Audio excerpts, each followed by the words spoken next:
Hello, everyone, and welcome to the Contenders Project once again, where each week we are urging you, as Jude urged his readers, to contend for your faith that was once for all entrusted to God's holy people.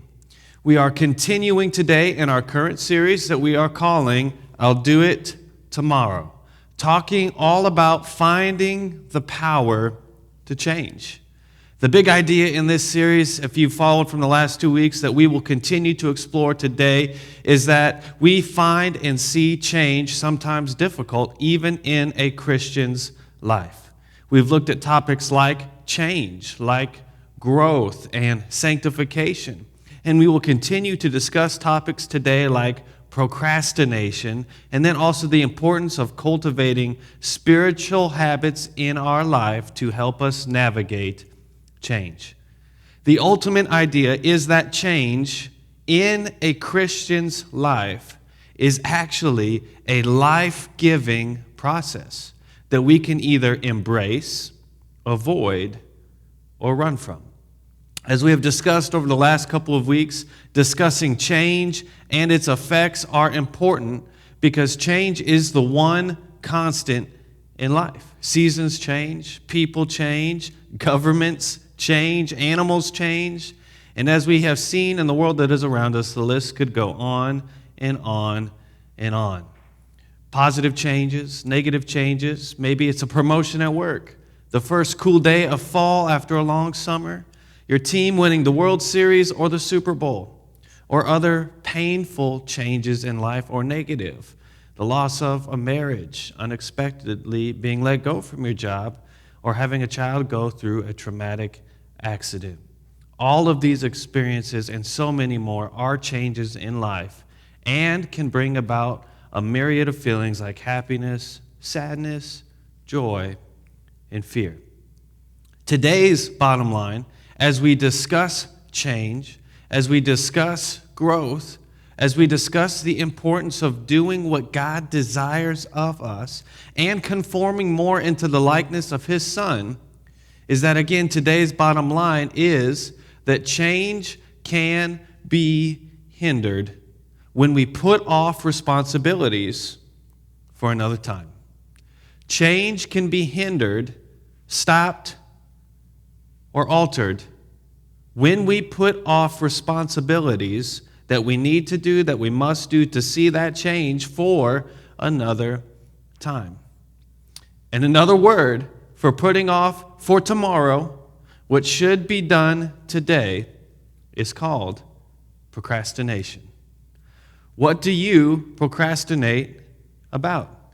Is it a chore that you've been meaning to do around the house? Is it your homework? Is it a project at work? Is it calling that family member who can be awkward or difficult? Everyone procrastinates sometime. But let's face it, there are some people that procrastinate all the time. When you break down the word, interestingly enough, procrastination, you find that it is actually derived from the Latin verb procrastinare, which means to put off until tomorrow. But it's more than just voluntarily delaying.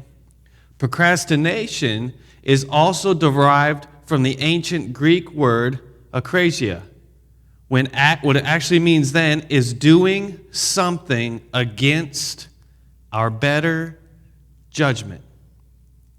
Procrastination isn't just a unique character flaw or a mysterious curse on your ability to manage time, but it can manifest itself as a way of coping with challenging emotions and negative moods induced by certain tasks, boredom, anxiety, insecurity, frustration, resentment, self-doubt, and beyond. The particular nature of our aversion and how we choose to put off what lies in front of us oftentimes depends on the given task or the situation. It may be due to something inherently unpleasant about the task itself. having to clean a dirty bathroom, or organize a long, boring spreadsheet for your boss. But it might also result from deeper feelings related to the task, such as self-doubt, low self-esteem, anxiety, or insecurity. Over 20% of the population designates themselves as chronic procrastinators. The problem with procrastination and all of its forms is avoiding the tasks that lie in front of us, is that procrastination is essentially about lying to yourself. When we procrastinate, we are lying to ourselves or allowing our feelings and insecurities to get in the way of progress or change. A university study gave 2 different groups of college students the task of completing 3 papers in 3 weeks.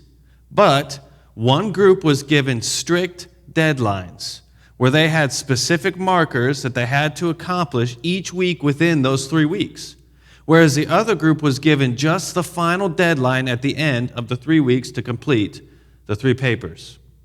In the end, the college students who were given the strict deadlines throughout the 3 weeks not only performed significantly better, but excelled, where the ones who were left with no deadlines in the middle essentially failed.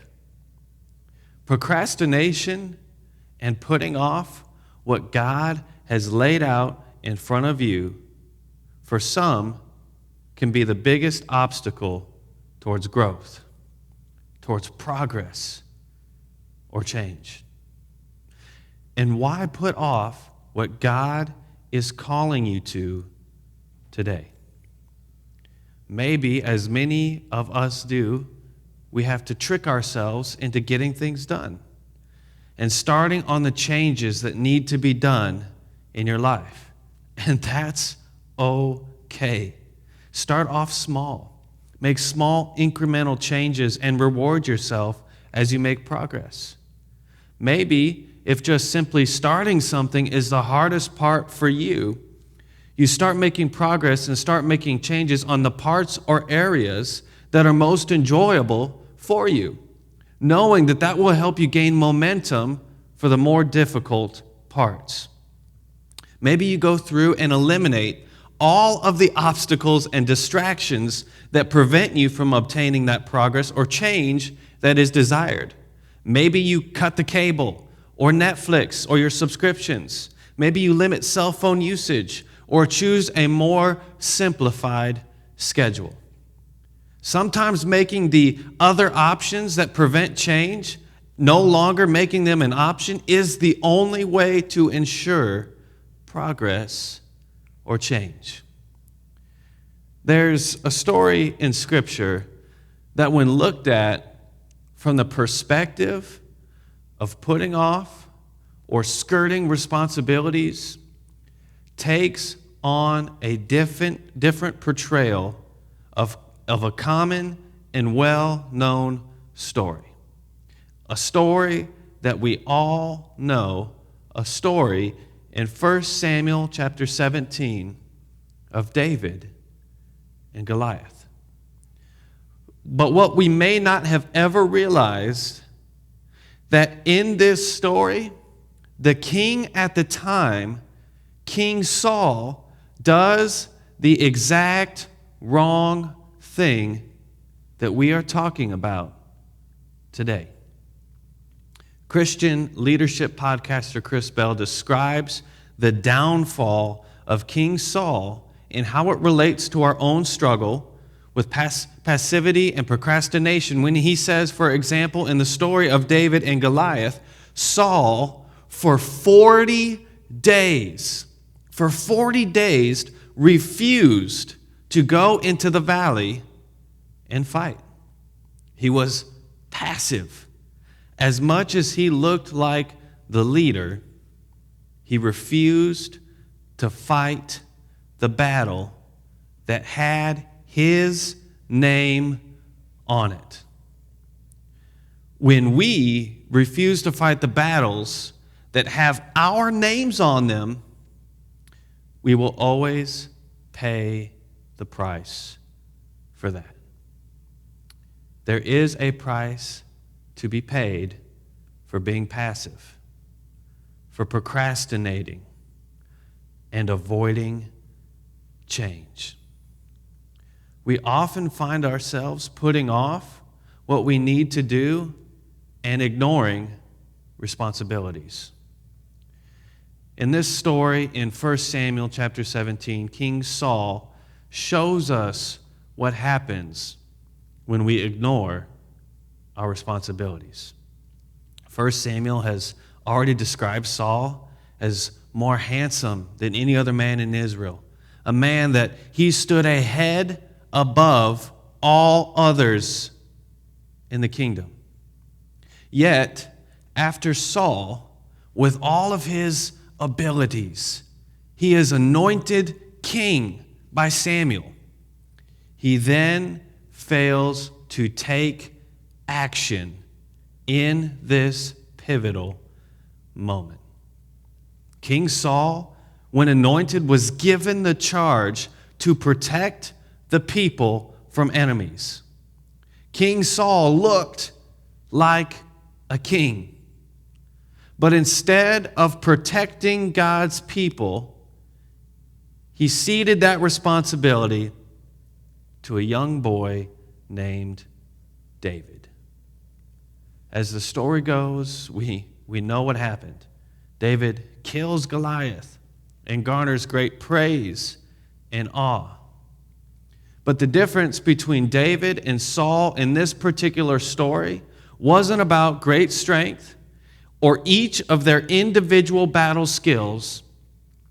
It was about who trusted God more and was willing to act upon that trust, to do what needed to be done, and who wasn't going to sit silently in fear of what would be done to them.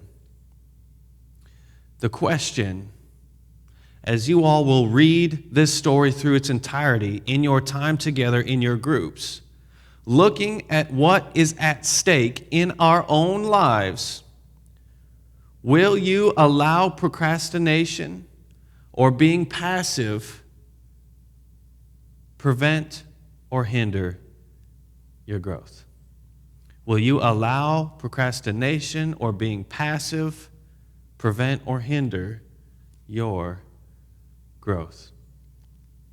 Because change can be hindered when we put off responsibilities for another time. Our change, our growth, our progress can all be hindered when we put off responsibilities for another time. Will you make the decision today and commit that you will not put off until tomorrow what God is calling you to change and address today? Will you make that decision with me today to commit that you will not put off until tomorrow, next week, next month, the first of the year, what God is calling you to change and address today? To contend for your faith this week, begin by writing down a few must-do things that you feel God is calling you to change or to grow in. Then list some of the reasons why you may have been putting off addressing or changing in some of these areas. Then begin by listing small, accomplishable steps that you can take to address some of those changes or areas of growth that need to be made and addressed. List some of the things that make you excited, that you can look forward to as you begin to see the results of those changes. And then also list some of the things that you know that you will have to avoid to see those changes come to life. Change is and can be a very good thing, especially when it comes to experiencing growth and in alignment with our lives closer to Jesus. Change can also sometimes be very hard, but don't put off for tomorrow, next week, next month, or next year what God is calling you to change or give up today. So, as you now discuss in your groups the questions and the prompts that have been provided for you all, I encourage you to discuss some of these questions and some of the points about procrastination and how you experience that in your life, and encourage one another as we are all in this process of renewal and transformation together. So it is with that I again want to thank you all for joining us, and we'll see you next week for the next Contenders Project.